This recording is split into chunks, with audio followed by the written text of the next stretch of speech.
السلام علیکم ورحمۃ اللہ وبرکاتہ۔ قربانی کس شخص پر واجب ہے، یہ پتہ ہونا بہت ضروری ہے۔ اگر یہ پتہ نہیں ہوگا، یہ ایک بہت ضروری مسئلہ ہے۔ اگر کسی شخص کو یہ پتہ ہی نہیں ہوگا کہ میرے اوپر قربانی ہے یا نہیں ہے، تو پھر بتاؤ وہ کیسے قربانی کرے گا؟ تو یہ پتہ ہونا چاہیے کہ میرے اوپر قربانی ہے یا نہیں ہے، کیونکہ یہ شریعت کا مسئلہ ہے، شریعت کا مسئلہ ہے، شریعت کا حکم ہے، رسول اللہ صلی اللہ علیہ وسلم کا حکم ہے۔ حضور نے ہمیں بتایا کہ کس شخص پر قربانی واجب ہوتی ہے، کیا مسئلہ ہے۔ تو ان تمام مسئلوں کا جاننا بہت ضروری ہے۔ اگر ہمیں یہ پتہ ہی نہیں ہوگا کہ میرے اوپر قربانی ہے بھی یا نہیں ہے، بتاؤ پھر آدمی تو ساری زندگی صاحب نصاب ہوگا لیکن وہ قربانی کرے گا نہیں، کیونکہ اس کو پتہ ہی نہیں ہے۔ تو اس لیے آپ آج اس بات کو سمجھ لیں اور دوسروں کو بھی اس بات کو سمجھائیں کہ شریعت میرے بارے میں کیا کہتی ہے۔ شریعت نے یہ کہا کہ جس آدمی کے پاس 5 چیزیں ہوں گی اس پر قربانی واجب ہے: سونا، چاندی، نقدی، مال تجارت اور گھر کا سامان۔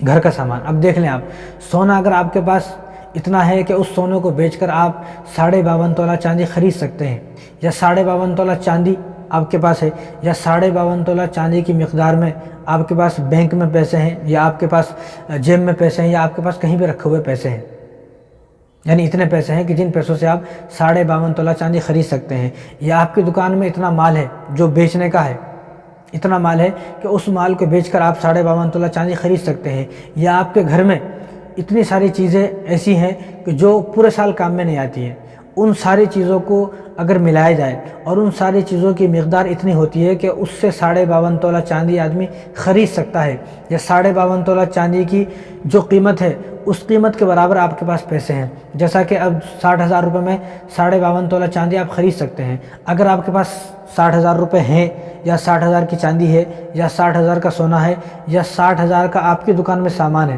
یعنی آپ کے پاس 60,000 روپے ہیں، تو آپ پر قربانی واجب ہوتی ہے۔ یہ شریعت کا حکم ہے۔ شریعت نے یہ کہا ہے کہ جس آدمی کے پاس 52.5 تولہ چاندی کی مقدار میں پیسے ہوں، سونا ہو، چاندی ہو، یا مال تجارت ہو، یا گھر کا جو سامان ہے، وہ سامان جو سامان پورے سال میں کام میں نہیں آتا ہے، یعنی 2 فون ہے کسی کے پاس، اب ایک فون کی قیمت 60,000 روپے ہے، وہ فون پورے سال کام نہیں آتا۔ اب کسی آدمی کے پاس 2 گھر ہیں، ایک گھر کی قیمت 60,000 سے اوپر ہے لیکن وہ گھر پورے سال کام میں نہیں آتا۔ کسی آدمی کے پاس 2 گاڑیاں ہیں، اب وہ ایک گاڑی چلاتا ہے، ایک گاڑی خالی ایسی کھڑی ہوئی ہے، اور وہ گاڑی پورے سال کام میں نہیں آتی ہے، اور اس گاڑی کی قیمت 60,000 سے اوپر ہے، تو اس آدمی پر قربانی واجب ہے، اس آدمی کو قربانی کرنا پڑے گا، واجب ہو چکی اس آدمی پر قربانی۔ تو ہمیں یہ نہیں دیکھنا ہے کہ بھئی میں مالدار ہوں یا نہیں ہوں، میرے پاس گاڑی ہے کہ نہیں ہے، میرے پاس بلڈنگ ہے کہ نہیں ہے، ہمیں تو شریعت کو دیکھنا ہے کہ شریعت کس کو مالدار کہتی ہے۔ آج ہمارا جو ہے ایک ایسا ذہن بن چکا ہے، ہم اس آدمی کو مالدار سمجھتے ہیں جس کے پاس بے تحاشا پیسے ہیں، بلڈنگ ہے، گاڑیاں ہیں کئی، اور جس آدمی کے پاس بڑا جو ہے 1.5 لاکھ کا فون ہے، اس آدمی کو ہم سمجھتے ہیں یہ آدمی مالدار ہے۔ لیکن شریعت کیا کہتی ہے؟ شریعت کس کو مالدار کہتی ہے؟ شریعت میں ہر وہ آدمی مالدار ہے کہ جس کے پاس 52.5 تولہ چاندی کی مقدار میں پیسے ہیں، سونا ہے، چاندی ہے، یا گھر کا زائد سامان ہے، یا مال تجارت ہے۔ جس آدمی کے پاس 60,000 روپے اس وقت میں ہے تو اس آدمی پر قربانی واجب ہے۔ شریعت کا حکم تو یہ ہے۔ اب مسئلہ آپ کا ہے، آپ شریعت کو مانتے ہو یا دنیا کی باتوں کو اور لوگوں کی باتوں کو مانتے ہو؟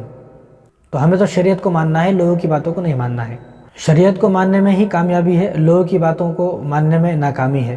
تو دوسری بات یہ سمجھ لیں آپ، اگر کسی آدمی کے پاس عید سے پہلے، یعنی عید کے بقرہ عید کے 4 دن 5 دن پہلے اتنے پیسے نہیں تھے، یعنی 60,000 روپے نہیں تھے، لیکن ان 3 دنوں کے اندر 10 تاریخ، 11 تاریخ، 12 تاریخ جو قربانی کے 3 دن ہیں، ان 3 دنوں کے اندر 10 تاریخ کو یا 11 تاریخ کو یا 12 تاریخ کو، یعنی 10 تاریخ کی فجر سے لے کر 12 تاریخ کی عصر تک اگر کسی آدمی کے پاس اتنے پیسے آ جاتے ہیں، یا اتنا سونا، اتنی چاندی آ جاتی ہے کہ جس کی مقدار 60,000 روپے ہے، اگر کسی آدمی کے پاس ان 3 دنوں کے اندر 60,000 روپے آ جاتے ہیں تو اس پر قربانی واجب ہو جاتی ہے، کیونکہ قربانی کے لیے سال گزرنا ضروری نہیں ہے۔ زکوٰۃ کے لیے تو سال گزرنا ضروری ہے، کیونکہ زکوٰۃ آپ جب ادا کریں گے جب آپ کے مال پر سال گزر جائے گا، لیکن قربانی کا مسئلہ ایسا نہیں ہے۔ قربانی اگر آپ کے پاس 12 تاریخ کو جو قربانی کا آخری دن ہوتا ہے 60,000 روپے آ گئے، یا 60,000 کا سونا، 60,000 کی چاندی آ گئی، تو آپ پر قربانی واجب ہو جاتی ہے، آپ کو قربانی کرنا پڑے گا۔ نہیں کریں گے تو گنہگار ہوں گے، کریں گے تو آپ کو بہت ثواب ملے گا۔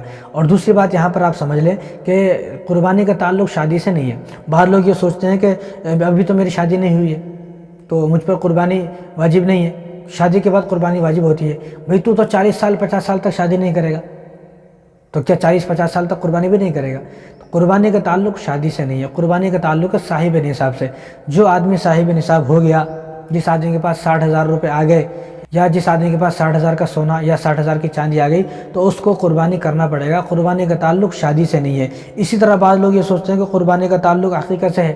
بعض لوگ یہ کہتے ہیں کہ ابھی تو میرا عقیقہ نہیں ہوا، جب عقیقہ نہیں ہوا تو مجھے قربانی ابھی نہیں کرنا ہے، میرے اوپر قربانی واجب نہیں ہے. ایسا نہیں ہے. قربانی کا تعلق نہ شادی سے ہے، نہ بچوں سے ہے، نہ عقیقے سے ہے، کسی چیز سے قربانی کا تعلق نہیں ہے. قربانی کا تعلق ہے صاحب نصاب سے. جب آپ صاحب نصاب ہو گئے، جب آپ پر قربانی واجب ہو گئی، بس آپ کو قربانی کرنا پڑے گا. قربانی کے لیے تو عاقل ہونا ضروری ہے، بالغ ہونا ضروری ہے، مسلمان ہونا ضروری ہے، اور صاحب نصاب ہونا ضروری ہے. عقل مند ہو، بالغ ہو، مسلمان ہو، صاحب نصاب ہو. یہ 4 چیزیں جو ہیں قربانی کے لیے ضروری ہیں. یعنی آدمی عقل مند بھی ہو، بالغ بھی ہو، مسلمان بھی ہو، اور صاحب نصاب ہو. بس اگر آپ یہ 4 ہو، بس آپ پر قربانی واجب ہو گئی. شادی سے، عقیقے سے، بچوں سے اور بیوی سے اور اس سے فلاں چیزوں سے، فلاں باتوں سے قربانی کا تعلق نہیں ہے. اور قربانی کے لیے سال گزرنا ضروری نہیں ہے. ان 3 دنوں کے اندر، جو قربانی کے 3 دن ہیں، 10 تاریخ، 11 تاریخ، 12 تاریخ، ان 3 دنوں کے اندر اگر آپ کے پاس 60,000 روپے آ جاتے ہیں تو آپ کو قربانی کرنا پڑے گا. آپ پر قربانی واجب ہو گئی. کریں گے تو بہت زیادہ ثواب ہے، نہیں کریں گے تو بہت سخت گناہ آپ کو ملے گا.